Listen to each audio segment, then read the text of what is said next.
नमस्कार दर्शक बंधु मु लेस्टक रे आपण मानकु स्वागत जनाउछि।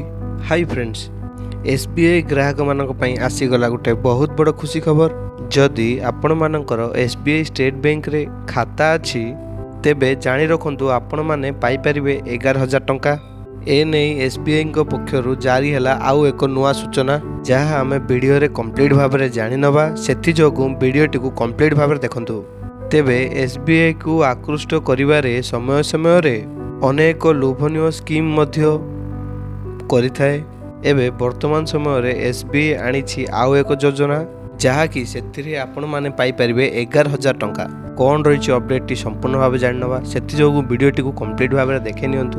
वीडियोटी स्टार्ट करिया पूर्व मोर गोटे छोटिया अनुरोध, जदि वीडियो को एपर्यंत लाइक करना वीडियो गोटे लाइक कर दियंतु।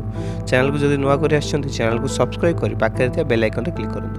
चलंतु देरी नकरी कौन रही अपडेट टी जानि नवा। जदि आपण माने भी जड़े एसबीआई ग्राहक तेबे ए खबरटी आपण मानक पई गोटे बहुत बड़ गुरुत्वपूर्ण।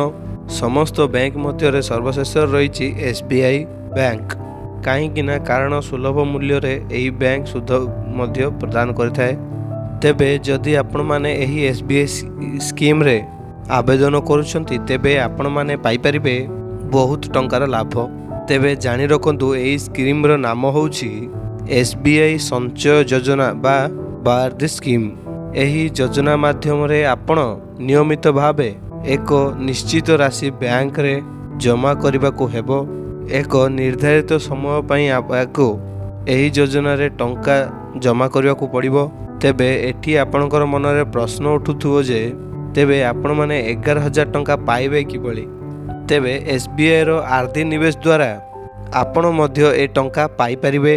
तेबे आपण माने जानि रखंतु प्रति मासरे आपण मानकु 1,000 टंका लेखाए जमा करबा को पड़िबो, अर्थात वर्षक 12,000 टंका जमा करबा को पड़िबो।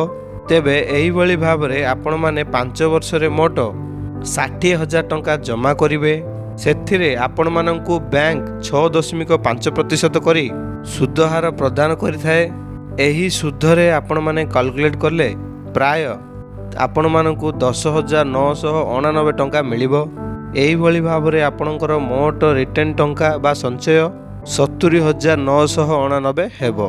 ता फल रे आपण माने सीधा सड़क 11,000 टंका लाभ पाई परिबे। तेबे जदि आपण मानकर एसबीआई रे अकाउंट थिबो ए स्कीम रे निवेश करी आपण माने मध्य 11,000 टंका पाई परिबे। एहा थिला फ्रेंड्स गोटे छोटिया अपडेट। जदि वीडियोटी आपण मानकु भल लागिछि वीडियो गोटे लाइक करिवे। चैनल को जदि नुआ करि आछंती चैनल को सब्सक्राइब करि पाखे थिया बेल आइकन रे क्लिक करिवे, जहा द्वारा हमर एही भलिया लेटेस्ट अपडेट सर्वप्रथम पाई परिबे। धन्यवाद। जे कोनोसी डाउट अछि कमेंट सेक्शन रे पचारंतु।